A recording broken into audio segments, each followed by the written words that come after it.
Bonjour, merci. C'est très impressionnant de voir ainsi que le sujet de la sécurité numérique intéresse. L'idée étant de vous parler effectivement des métiers liés à cette thématique.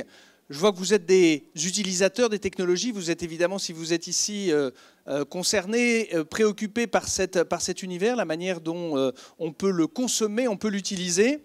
Et ce qu'on va essayer de faire dans les métiers de la sécurité, c'est de faire en sorte que cette consommation, cet usage se fasse de la manière la plus confortable, sereine, apaisée possible, alors contre toutes sortes d'attaques, puisque sans être paranoïaque, même si vous avez, je vous encourage à le faire, lire le livre d'Andy Grove qui s'appelle « Seuls les paranoïaques survivent », cofondateur d'Intel.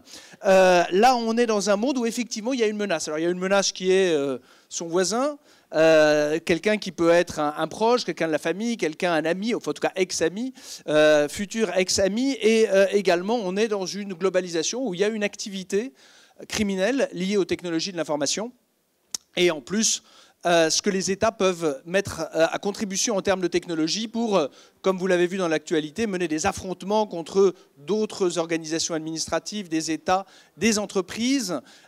Et donc on voit effectivement que l'arme numérique fait désormais partie de l'arsenal tant des organisations étatiques que des organisations criminelles, mais même de particuliers qui cherchent à régler des comptes entre eux, un ancien employeur, un conjoint, en tout cas parti, etc. Enfin, il y a toute une palette de circonstances où on va s'apercevoir qu'il va y avoir à un moment de la cyber-insécurité.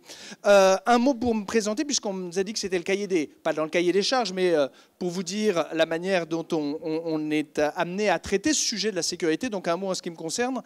Nicolas Arpagian, je dirige la stratégie et les affaires publiques d'un groupe, une entreprise qui fait de la sécurité numérique, qui s'appelle Orange Cyberdéfense, donc qui réunit, juste pour un mot, un peu plus d'1 millier de personnes, uniquement dédiées à l'activité de sécurité numérique au sein de l'opérateur historique. Et j'ai une petite particularité, c'est que à côté de cela, j'enseigne, donc au sein de différents établissements, l'Institut national des hautes études de la sécurité et de la justice et l'École nationale supérieure de la police, effectivement, qui forme les commissaires de police. Ceci étant dit, pourquoi? Parce que je pense que l'idée de vous parler de sécurité numérique, c'est qu'on est ici pour parler de l'éventail de ce que recouvre la problématique de sécurité. D'une part, gardons à l'esprit que c'est une composante. Il n'y a aucune des activités qui sont de l'autre côté de cette porte qui ne peut être durable au sens se conserver dans un modèle économique vertueux de création de valeur avec de l'argent, des données personnelles, des secrets de fabrication. Il ne peut y en avoir de durable s'il n'y a pas une sécurisation. À un moment, chercher à protéger cette information de manière à l'améliorer ou éventuellement à la faire fructifier et le moment venu de la rendre publique. Et l'idée étant justement qu'en tant qu'utilisateur, qu'on soit consommateur, qu'on soit dans une entreprise, qu'on soit dans une administration, dans une collectivité locale, à un moment, on va chercher à protéger, à conserver la confidentialité de l'information de manière à l'utiliser, cette information, dans les circonstances qu'on aura choisies, dans l'agenda qu'on aura choisi. Et la particularité des outils numériques, c'est qu'effectivement, on va s'apercevoir, si vous prenez quelques secondes à aller sur Internet, c'est qu'il y a une espèce de, j'ose pas dire démocratisation, mais une consumérisation. Le fait qu'aujourd'hui, des outils de piratage existent, ils sont faciles d'accès, ils ne sont pas forcément très chers, et on va s'apercevoir que ce n'est pas forcément l'apanage d'un service de renseignement, d'une organisation puissante, mais qu'effectivement, ça peut devenir un outil du quotidien. Donc ce qu'on va essayer de concevoir, lorsque l'on va travailler dans le domaine de la sécurité numérique, c'est de se dire comment est-ce qu'on peut protéger les infrastructures, protéger les équipements, protéger les individus dans leur navigation, dans leur consommation numérique. Et vous allez vous apercevoir assez rapidement qu'il y a tout un éventail de métiers. D'une part, on a besoin de personnes qui ont besoin de connaître justement comment fonctionnent les systèmes. Parce que vous ne pouvez concevoir une sécurisation qu'à partir du moment où vous avez une connaissance du mode de fonctionnement d'un système d'information. Donc on va avoir besoin de gens ayant effectivement une culture et des connaissances dans le domaine de la programmation, dans le programme de l'informatique, j'allais dire, classique. Des études d'informatique de manière à être un bon connaisseur, une bonne connaisseuse justement de cet univers numérique. C'est important parce que, effectivement, vous allez, et vous le savez au quotidien, du numérique, il y en a partout. Il y en a dans l'ascenseur que vous prenez pour monter dans votre immeuble, il y en a dans le métro que vous prenez, il y en a dans l'avion, il y en a dans les trains, il y en a évidemment avec les équipements qui sont dans vos téléphones. Et à chaque fois, il va y avoir des briques qui auront été conçues par justement des personnes ayant une compétence, ayant une connaissance de l'informatique. Donc ce qu'on va essayer de faire maintenant, c'est de mettre de la sécurité le plus tôt possible, le plus en amont possible. Une des raisons, une des explications de la faiblesse ou de l'exposition au risque en termes d'attaque, c'est qu'en fait, depuis des décennies, l'informatique s'est construite sans prendre en compte cette dimension. On a fait le truc qui marche, on a fait le truc qui coûte le moins cher, on a fait le truc le plus rapide, on a fait le truc le plus fluide, on a fait plein de qualités, mais évidemment, il n'y avait pas cette dimension de sécurité. Et donc, ce qu'on va demander à plein de ces métiers, c'est à chaque fois de se dire, quand je construis une couche, quand je construis une brique d'un système d'information, comment je peux le sécuriser? Comment je peux faire en sorte que l'utilisateur soit bien celui qu'il prétend être? Qu'il a des droits de consulter un document, de modifier un document, de détruire un document, d'imprimer un document, qui sont bien ceux liés à sa fonction. Un stagiaire doit avoir accès à des documents dans une certaine mesure. Le PDG, le directeur financier, doit avoir accès à des documents dans une autre mesure. Enfin, on peut le souhaiter. Et donc, on va s'apercevoir qu'il va falloir penser la donnée. Il va falloir penser l'information. Si on fait l'analogie avec une maison, c'est un peu comme si on disait, bon, bah, très bien, évidemment, moi j'ai une porte d'entrée, j'ai des murs extérieurs. Ça, c'est ce qu'on va appeler la sécurité périmétrique. On conçoit l'organisation, la structure extérieure du système d'information. Ça, c'est important d'avoir des gens qui ont cette connaissance-là, et donc on vous encourage à faire justement, dans le domaine de l'informatique, cette connaissance d'une informatique qui sera déjà, par essence, dans sa construction d'origine, en tout cas, si elle est interconnectée, en tout cas, quelle est la dimension de sécurisation a priori. Ensuite, la question va se poser de la navigation. La navigation dans les pièces de la maison.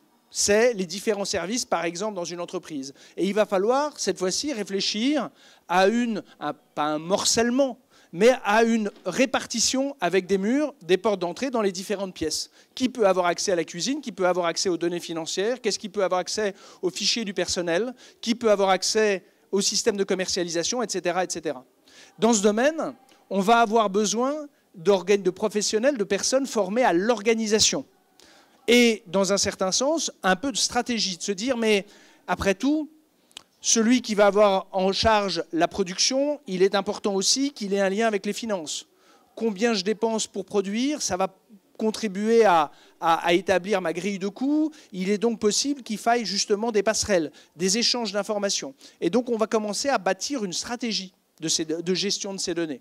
Et ça, c'est aussi les profils dont on a besoin, de gens qui auront une connaissance de l'exploitation des données dans le domaine de la sécurité. Pourquoi? Parce que souvent, le comportement des utilisateurs va peut-être déceler un élément suspect qui va montrer une fragilité. En clair, lorsqu'une entreprise est, par exemple, fermée dans les horaires de bureau, s'apercevoir, tiens, que des fichiers sortent du système d'information. C'est-à-dire que, effectivement, quelqu'un manifestement prend l'initiative d'extraire des fichiers et de les sortir du système vers des adresses en dehors du système d'information de l'entreprise. Est-ce que c'est légitime? Après tout, des gens ont le droit, à l'occasion, le moment venu, de faire des heures supplémentaires. Est-ce que les personnes qui le font dans un cadre déjà connu? Et donc d'avoir une vraie stratégie de la manière dont les données vont vivre dans l'entreprise. Évidemment, aujourd'hui, les organisations telles que vous allez les vivre, vous pouvez, si pour celles et ceux qui travaillent ou sont déjà dans des stages dans les entreprises, vous avez déjà un modèle d'organisation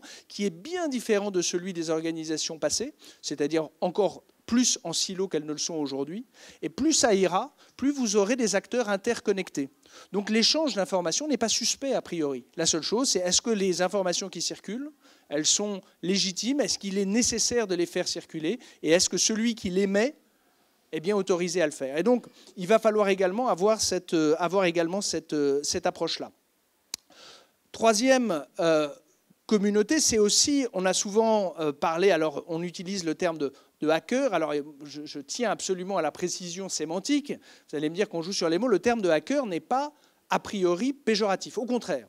Et les entreprises, que ce soit en poste dans une entreprise d'utilisateur final, en quelque sorte, ou dans une entreprise de conseil, on est très demandeur de cet état d'esprit hacker. Hacker, qu'est-ce que c'est? C'est quelqu'une qui, à un moment, va regarder cet écran et se dire « Tiens, comment il marche ? Je vais le démonter. Est-ce qu'il consomme tant d'énergie? Je peux peut-être voir qu'il en consomme moins. Est-ce que j'aimerais bien voir effectivement si je pouvais le connecter à un autre et ainsi essayer de l'améliorer ou en tout cas de lui trouver des fonctionnalités nouvelles ?» Cette mentalité-là, elle n'est pas liée à votre diplôme, elle n'est pas liée au rang et au classement de l'établissement dont vous êtes issu. C'est une disposition de l'esprit, c'est une curiosité qui est importante et qui est extrêmement valorisée dans le domaine de la sécurité numérique, c'est de se poser la question du comment ça marche, pourquoi ça marche, qu'est-ce qui ferait que ça pourrait ne plus marcher ou marcher différemment.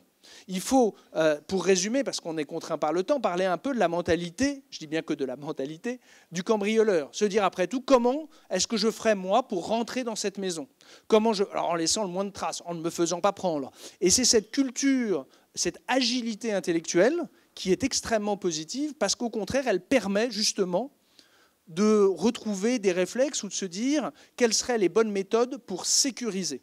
Et donc, au contraire, on a besoin d'esprits qui prennent en compte cette dimension agile, cet état d'esprit, et qui évitent la routine. C'est pour ça que dans le domaine de la sécurité numérique, vous avez souvent des étapes, des moments de forte intensité d'activité qui vont être celles de la crise. Une entreprise se fait attaquer, une administration se fait pirater, on est dans une logique d'urgentiste.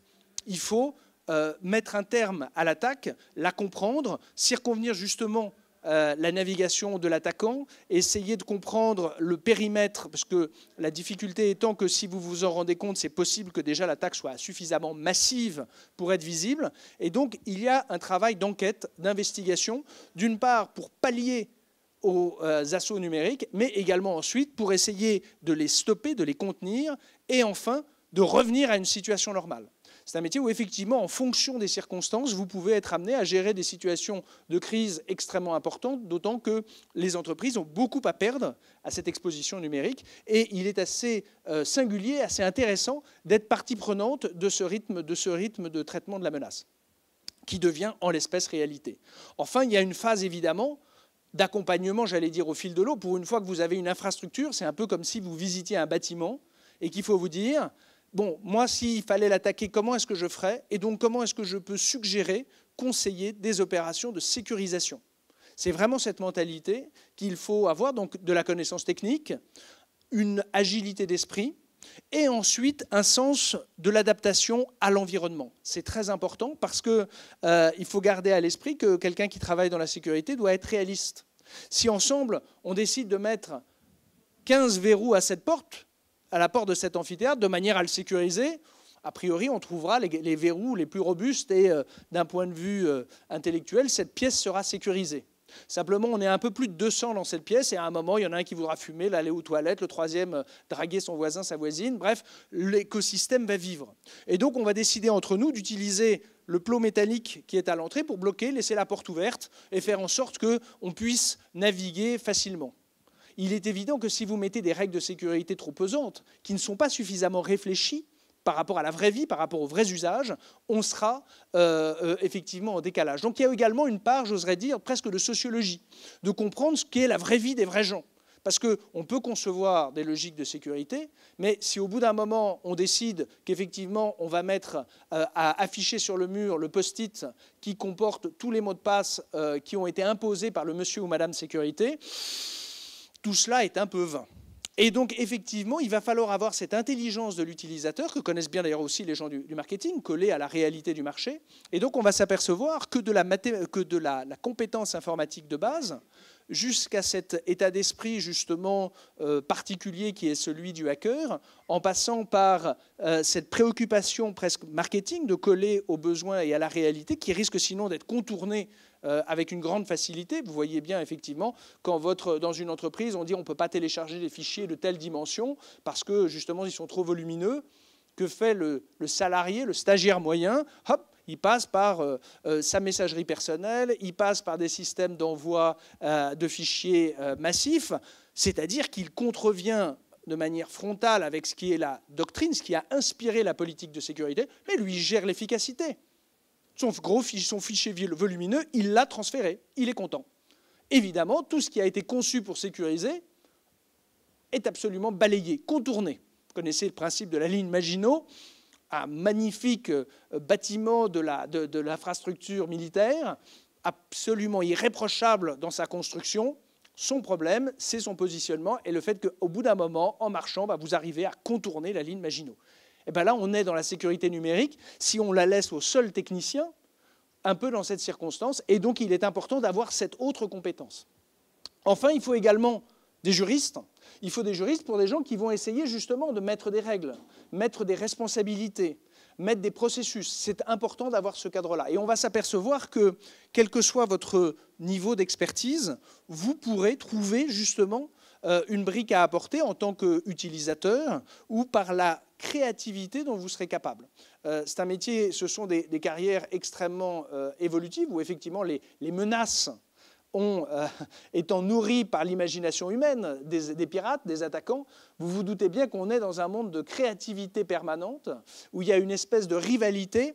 Les militaires parlent du glaive et du bouclier. Vous savez qu'à partir du moment où vous avez un bouclier un peu costaud, à ce moment-là, il faut un glaive un peu plus grand de manière à le combattre. Et à ce moment-là, ça suscite une réaction assez simple, c'est d'augmenter la taille du bouclier et ainsi de suite. Vous voyez qu'il y a une espèce de compétition. Dans le domaine de la sécurité numérique, il n'y a pas de risque d'avoir de l'ennui ou d'avoir de la routine parce que justement, on est dans une création qui est naturellement internationale. Dans les entreprises, que ce soit vous alliez dans une entreprise d'utilisateur final ou que vous alliez dans une entreprise de conseil, le terrain de jeu, à l'instar de ce qui se passe dans le réseau, c'est vraiment la France, l'Europe, mais l'international, parce que lorsque l'on va suivre des menaces, lorsque l'on va justement diligenter des attaques, on va s'apercevoir que le point de départ peut être n'importe quel point du globe, puisqu'il va souvent s'appuyer sur d'autres systèmes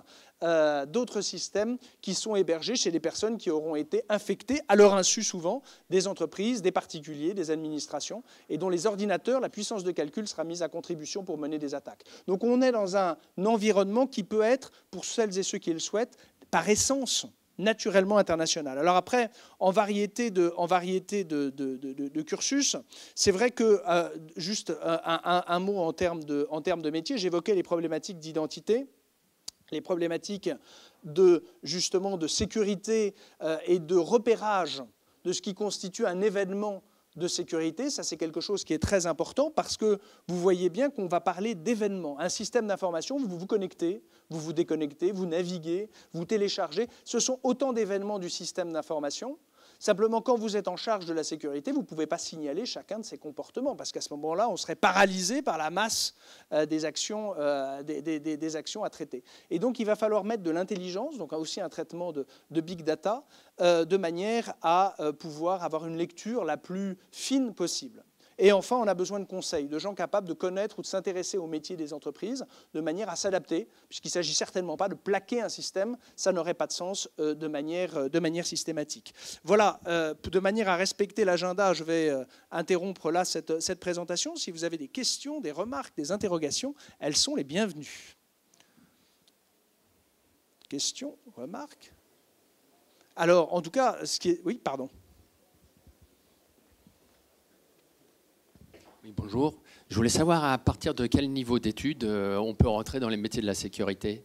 Alors, on n'est pas obligé d'être X-Télécom. Ce que je veux dire par là, c'est que comme ces dispositions d'esprit, avec un bac+2, quitte après à ce que souvent les entreprises vous proposeront éventuellement de faire des compléments en interne ou avec des diplômes et des cursus internes, ce qui est le cas par exemple ce qui est le cas également chez Orange, c'est de dire si vous avez une compétence informatique et que vous avez cet état d'esprit qu'on peut analyser et déceler lors d'entretiens, on peut compléter le cas échéant des cursus, mais avec un bac+2, on peut tout à fait déjà commencer à travailler, sachant que au fur et à mesure d'apprendre, on est plutôt dans des logiques de carrière, donc des formations qui permettent d'aller sur d'autres métiers le cas échéant et de continuer à progresser. Merci. Oui. Bonjour. Vous parlez d'un bac+2. Donc, je viens d'un bac+2. Donc, moi, c'était spécialité développement. Donc on a des lacunes en réseau, donc ce n'était pas notre spécialité. Est-ce que justement pour la sécurité, il faut plus cet accès réseau ou en développement, c'est un plus? Alors, j'allais dire, en fait, la question, c'est surtout de votre... on ne va pas généraliser, c'est pour ça c'est important de candidater en tant qu'individu. Pourquoi? Parce que, je l'ai dit, on a une pluralité de métiers qui peuvent éventuellement, dans un premier temps, vous permettre des missions qui vont vous permettre de déceler et de participer à l'identification de ce que des systèmes auront identifié comme étant des événements de sécurité. Et là, vous pourrez peut-être pendant quelques mois vous faire la main ou l'esprit sur justement ce qu'est la problématique de la sécurité. Ce qui intéresse, c'est d'avoir quelqu'un qui a une culture informatique, une connaissance et qui n'est pas rebuté par le fait quand on lui dit voilà une architecture, il faut rentrer dedans, et même si vous n'avez pas toutes les connaissances d'un ingénieur avec en plus 20 ans d'expérience, l'idée c'est surtout de se dire on a plein d'occasions de vous donner d'apprendre, de pratiquer, de toucher du doigt la réalité de ce qu'est justement un système d'information avec des événements que des logiciels auront décelés comme étant problématiques. Et là, en rentrant, vous allez vous faire votre culture qui est propre aux différents équipements sur lesquels vous travaillez, évidemment, mais également par rapport à voir à quoi ressemble justement une informatique dégradée. Et c'est là où vous allez vous créer, à partir de votre connaissance de base, j'allais dire une hiérarchie justement de ce qui compose des atteintes au système d'information, et après qui permettront en fonction des systèmes. C'est vrai qu'on parle là d'informatique, on parle également de téléphonie sécurisée, c'est également un élément très important, les visioconférences, il y a tout un panel qui est lié en fait à tous ces équipements qui à chaque fois peuvent faire l'objet d'interception ou de dégradation. Oh, madame.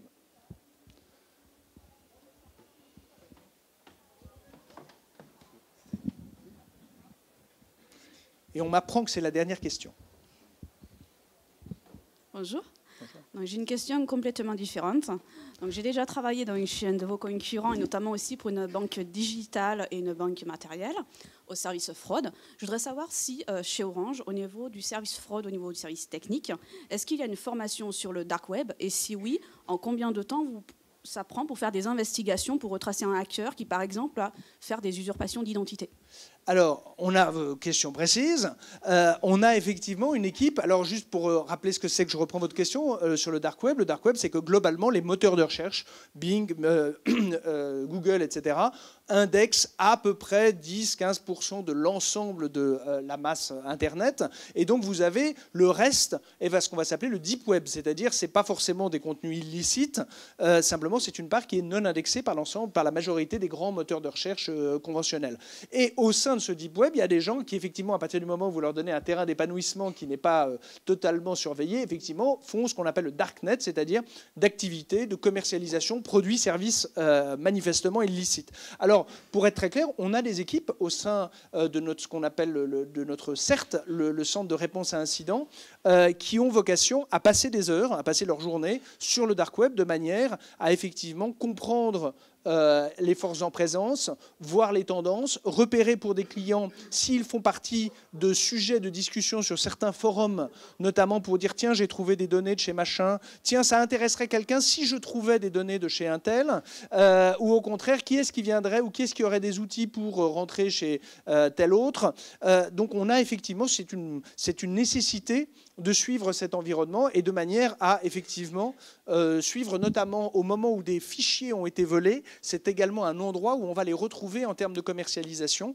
Donc c'est important aussi pour remonter après des chaînes, mais c'est un terrain effectivement sur lequel on est amené à naviguer de manière à en avoir une bonne connaissance et puis surtout à assurer ensuite l'identification autant que possible des personnes qui y contribuent ou en tout cas des tendances et des centres d'intérêt de ceux qui sont actifs sur ce terrain. Alors, je vais être obligé d'obtempérer parce qu'ils sont ils sont dotés de moyens contraignants et que je ne peux même pas évoquer devant cette caméra. Merci en tout cas. Je vous donne rendez-vous si vous avez des questions, des remarques, justement sur le site d'Orange Cyberdéfense. Merci.